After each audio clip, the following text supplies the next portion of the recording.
ಅಲ್ಲು ಅರ್ಜುನ್ ಒಂದೇ ದಿನದಲ್ಲಿ ಜೈಲಿಗೆ ಹೋಗಿ ಬಿಡುಗಡೆ ಆಗ್ತಾ ಇದ್ದ ಬೆನ್ನಲ್ಲೇ ಇಡೀ ಟಾಲಿವುಡ್ ಅವರ ಬೆನ್ನಿಗೆ ನಿಲ್ಲುವಂತಹ ಕೆಲಸವನ್ನು ಮಾಡ್ತಾ ಇದೆ. ಅಲ್ಲು ಅರ್ಜುನ್ ನಿವಾಸಕ್ಕೆ ಪುಷ್ಪ 2 ಚಿತ್ರತಂಡ ಭೇಟಿ ಕೊಟ್ಟಿದೆ.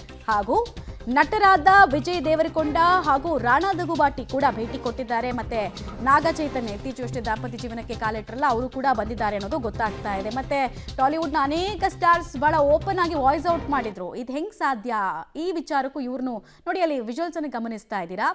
ವಿಜಯ್ ದೇವರಕೊಂಡ ಅವರು ಬಂದು ಅಲ್ಲು ಅರ್ಜುನ್ ಅವರ ತಂದೆಯನ್ನ ಅಪ್ಪಿಕೊಳ್ತಾ ಇರುವಂತಹ ದೃಶ್ಯ ಇದು. ಮತ್ತೆ ಅಲ್ಲೇ ಅಲ್ಲು ಅರ್ಜುನ್ ಕೂಡ ಇದ್ದಾರೆ. ಸೊ ಯೋಗಕ್ಷೇಮವನ್ನ ವಿಚಾರಿಸಿಕೊಂಡು ಏನಾಯ್ತು, ವಾಟ್ ವೆಂಟ್ ರಾಂಗ್ ಅನ್ನೋದೆಲ್ಲ ವಿಚಾರಿಸೋದಕ್ಕೆ ಟಾಲಿವುಡ್ನ ಸ್ಟಾರ್ಸ್ ಬಂದಿದ್ದಾರೆ.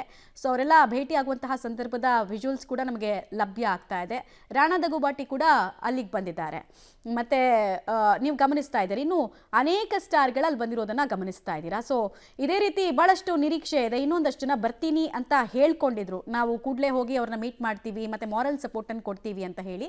ನಾಗ ಚೈತನ್ಯ ಅವರು ಕೂಡ ಅಲ್ಲು ಅರ್ಜುನ್ರನ್ನ ಭೇಟಿಯಾದಂತಹ ಸಂದರ್ಭದ ದೃಶ್ಯಾವಳಿಗಳನ್ನ ಕೂಡ ನೀವು ಗಮನಿಸ್ತಾ ಇದ್ದೀರಾ.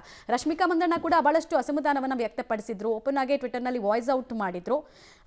ಮತ್ತೆ ಅಲ್ಲು ಅರ್ಜುನ್ ಅವರ ಫ್ಯಾಮಿಲಿ ಇದೆಯಲ್ಲ, ಅದು ಬಹಳ ದೊಡ್ಡ ಫ್ಯಾಮಿಲಿ. ಮತ್ತೆ ಆ ಮನೆಯಲ್ಲೇ ಏನಿಲ್ಲ ಅಂದ್ರೂ ಅಲ್ಲು ಅರ್ಜುನ್ಗೋಸ್ಕರ ಕೆಲಸ ಮಾಡೋರ ಸಂಖ್ಯೆನೇ 30ರಿಂದ 40 ಇದೆ. ಸೊ ಇಡೀ ಮನೆ ಈಗ ಜನರಿಂದ ಗಿಜಿಗುಡ್ತಾ ಇದೆ. ಮನೆಯ ಆಚೆಗಡೆ ಕೂಡ ತುಂಬಾ ಜನ ಫ್ಯಾನ್ಸ್ ಸೇರಿದ್ದಾರೆ. ಅಲ್ಲು ಅರ್ಜುನ್ ಹೇಳಿದ್ರು, ಕಾನೂನು ಪ್ರಕಾರ ಏನೆಲ್ಲ ಹೆಜ್ಜೆಗಳನ್ನು ಇಡಬೇಕು ಅದನ್ನು ಇಡ್ತೀನಿ ಅಂತ. ಈ ಮನೆಯಲ್ಲಿ ಅವರಿಗೆ ಮಾರಲ್ ಸಪೋರ್ಟ್ ಕೊಡುವಂತಹ ಫ್ರೆಂಡ್ಸ್ ಬಳಗ, ರಿಲೇಟಿವ್ಸ್ ಬಳಗ ಅಲ್ಲಿ ಕಾಣಿಸ್ತಾ ಇದೆ.